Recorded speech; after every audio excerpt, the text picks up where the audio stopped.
నమస్కారం అధ్యక్ష. అధ్యక్ష, గత ప్రభుత్వంలో కాంట్రాక్ట్ ఉద్యోగులను రెగ్యులర్ చేయమనేసి 114 జీవోను రిలీజ్ చేయడం అధ్యక్ష. అది కూడా 23/9/2023న విడుదల చేశారు అధ్యక్ష. ఈ ఉత్తర్వుల ప్రకారమే గత ప్రభుత్వంలో కొంతమందిని రెగ్యులర్ చేశారు అధ్యక్ష.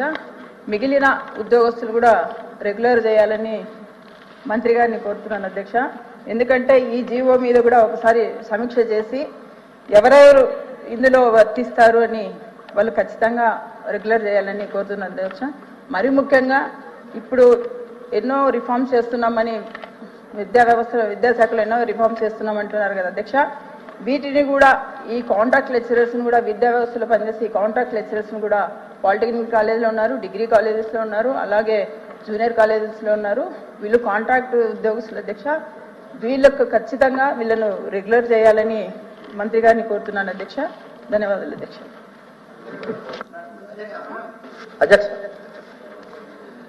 అధ్యక్ష, కాంట్రాక్ట్ లెక్చరర్స్ కి సంబంధించినటువంటి ప్రశ్నలో భాగంగా మెజారిటీ కాంట్రాక్ట్ కి సంబంధించిన వాళ్ళు ఎడ్యుకేషన్ డిపార్ట్మెంట్ లోనే ఉన్నారు అధ్యక్ష. Government junior college, degree college, polytechnic కావచ్చు, అలాగే ట్రైబల్ వెల్ఫేర్, సోషల్ వెల్ఫేర్ ఆశ్రమ పాఠశాలలో కూడా కాంట్రాక్ట్ లెక్చరర్స్ ఉన్నారు అధ్యక్ష. 2014కి ముందు రెగ్యులర్ చేయాలని చెప్పి జీవో 117 వచ్చింది అధ్యక్ష. దానికి సంబంధించి గౌరవ సభ్యులు మాట్లాడారు. 5 సంవత్సరాలు పూర్తయినటువంటి వాళ్ళు కూడా రెగ్యులర్ చేయాలనేది బాగుంటుందనేది నా ఉద్దేశం అధ్యక్ష. అదేవిధంగా రిటైర్మెంట్ ఏజ్ 60 సంవత్సరాలు ఉంది. వాళ్ళకేమో రెగ్యులరైజేషన్ లేదు, రిటైర్మెంట్ అయిన తర్వాత బెనిఫిట్స్ ఏమి లేవు కాబట్టి ఏజ్ని 62 సంవత్సరాలు చేస్తే బాగుంటుందని అధ్యక్ష. గత ప్రభుత్వ కాలంలో కొన్ని ఎయిడెడ్ కళాశాలనే మన గవర్నమెంట్ లో విలీనం చేయటం జరిగింది అధ్యక్ష. అందులో ఉన్నటువంటి కొంతమంది అన్ఎయిడెడ్ స్టాఫ్ను కూడా మనం తీసుకోవటం జరిగింది. వాళ్ళు కూడా కాంట్రాక్ట్ లెక్చరర్స్ కింద ట్రీట్ చేస్తే బాగుంటుంది అనేది అధ్యక్ష.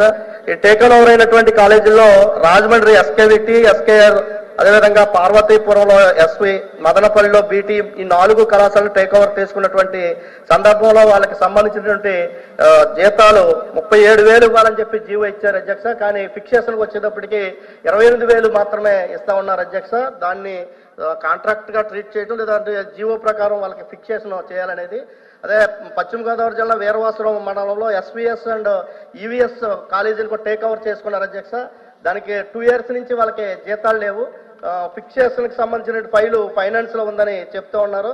దాన్ని వెంటనే క్లియర్ చేసి 2 years నుంచి జీతాలు లేకుండా వాళ్ళ కాలేజీల్లో పనిచేస్తూ ఉన్నారు, వాళ్ళకి జీతాలు ఇప్పించే విధంగా చేయాలనేది అధ్యక్ష. అదేవిధంగా కాంట్రాక్ట్ లెక్చర్కి సంబంధించినటువంటి రెన్యువల్ కూడా అధ్యక్ష షార్ట్ పీరియడ్ 10 రోజులు గ్యాప్ ఇచ్చి 12 నెలల్లో జీతాలు ఇచ్చే విధంగా చూడాలనేది అధ్యక్ష. అదేవిధంగా 2023-2024 మే పాలిటెక్నిక్ లెక్చర్స్ యొక్క జీతాలు చెల్లించలేదు అధ్యక్ష. వాళ్ళకి చెల్లించాలనేది. పాలిటెక్నిక్ కి సంబంధించి ఏపీఎస్సీలో 99 నియామకాలు జరపాలని చెప్పి ఇచ్చారు. దాంట్లో 309 కాంట్రాక్ట్ లెక్చర్స్ ఉన్నారు.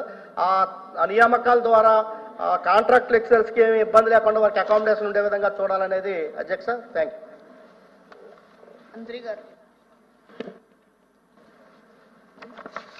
మేడం,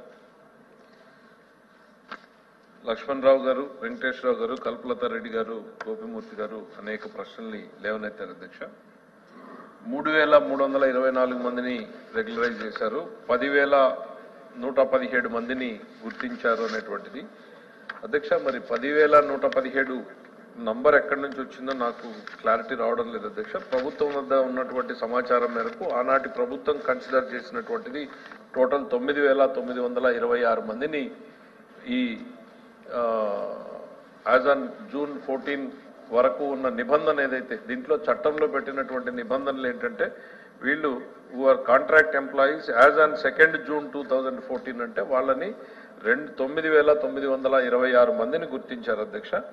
దాంట్లో అప్లికేషన్స్ ఇనిషియేట్ చేసింది అంటే ప్రక్రియని ప్రారంభించింది కేవలం 7,687 అంటే దాదాపు 2,000 మంది అసలు అప్లికేషన్లు ప్రాసెస్ కూడా చేయలేదు అధ్యక్ష. దాంట్లో ప్రాసెస్ చేసినటువంటి 7,000 అప్లికేషన్స్ లో 3,324 అప్లికేషన్స్ ప్రాసెస్ అయినాయి. ఒక 30 నిబంధనలకు పూర్తి విరుద్ధంగా ఉన్నాయనేటువంటి దాంతో రిజెక్ట్ అయినాయి అధ్యక్ష. వివిధ దశల్లో పెండింగ్ ఉన్నటువంటి దాదాపు 4,333 అప్లికేషన్స్ ఉన్నాయి. ఇంకా ఇది కాక హెచ్ఓడీల దగ్గర అక్కడ ఇక్కడ పెండింగ్ ఉన్నాయి అధ్యక్ష. మేము కోరుకునేది ఒకటే అధ్యక్ష, ఈ ప్రభుత్వం ఏదైనా కూడా సానుకూలమైనటువంటి దృక్పథంతోనే పనిచేస్తే తప్ప మాకు నెగిటివ్ మైండ్ సెట్లో ఎక్కడా కూడా లేదు. అయితే ఆ చట్టం ఏదైతే Andhra Pradesh regularisation of services and contract employees act ఉందో దాంట్లో నిబంధనలు చాలా స్పష్టంగా ఇచ్చారు అధ్యక్ష. దాదాపు ప్రధానమైనటువంటి ఒక 8 నిబంధనలు పెట్టారు. ఆ నిబంధనల ప్రకారం ఎలిజిబిలిటీ ఉన్నటువంటి వాళ్ళని మాత్రమే ప్రాసెస్ చేశారు అనేటువంటి చెప్తా ఉన్నారు అధ్యక్ష. అయితే ఈ 4000 అప్లికేషన్లు ఏవైతే పెండింగ్ ఉన్నాయో గౌరవ సభ్యులు ఇందాక మాట్లాడుతూ చాలా మంది విద్యాశాఖకు సంబంధించిన వాళ్లే అనేటువంటిది మన ఐవి గారు వెంకటేశ్వరరావు గారు సభ దృష్టికి తేవడం జరిగింది అధ్యక్ష. వీటిల్లో మేము కోరుకునేది ఏంటి అని అంటే, గతంలో మాకు నోట్ ఫైల్స్ చూస్తే అర్థమైంది మధ్యలో రకరకాల ప్రశ్నలు లేవనెత్తారు. వాళ్ళకి టీచింగ్ ట్రైనింగ్ ఉందా లేకపోతే ఇట్లా రకరకాల ప్రశ్నలు ఏవో దాంట్లో కనపడ్డాయి. బట్ ఫైల్ ప్రస్తుతం ఎక్కడ ఉంది అని అంటే అడ్వకేట్ జనరల్ గారి ఒపీనియన్ కోసం పంపడం జరిగింది. దీంట్లో ఈ ఒక్కో స్పెసిఫిక్ గ్రూప్స్ ఆఫ్ పీపుల్కి ఈ రకమైనటువంటి ఇబ్బందులు ఉన్నాయి, వీటిని దీని మీద ఏ నిర్ణయం తీసుకుంటే మంచిది అనేటువంటిది అడ్వకేట్ జనరల్ గారి ఒపీనియన్ పంపడం జరిగింది. అందులో ప్రధానంగా ఎడ్యుకేషన్ శాఖది, వైద్య విధాన పరిషత్తు వీటికి సంబంధించినటువంటివి మాత్రం అడ్వకేట్ జనరల్ దగ్గర ఉన్నాయి. మిగిలినవి మాత్రం ఫైళ్లు కన్సిడరేషన్లో నడుస్తూ ఉంది. ఇప్పుడు ఇది గౌరవ సభ్యులకి తమ ద్వారా తెలియజేసేది. మరి అట్లనే గోపీమూర్తి గారు 62 సంవత్సరాలు చేస్తే బాగుంటుంది అనేటువంటిది ఇచ్చారు. ప్రభుత్వం వాటిని వారి సలహాని కూడా గమనంలోకి తీసుకుంటుంది అనేటువంటి విషయాన్ని తెలియజేస్తూ స్పెసిఫిక్ ఇష్యూస్ కొన్ని దృష్టికి తెచ్చారు. ఎయిడెడ్ కాలేజెస్లో అన్ఎయిడెడ్ పర్సన్స్ ఉన్నారు, వాళ్ళ పరిస్థితి ఏంటి అనేటువంటిది దాన్ని కూడా ఎగ్జామిన్ చేసి తగినటువంటి నిర్ణయం తీసుకుంటానని తమ ద్వారా గౌరవ సభ్యులకు తెలియజేస్తున్నారు. Thank you.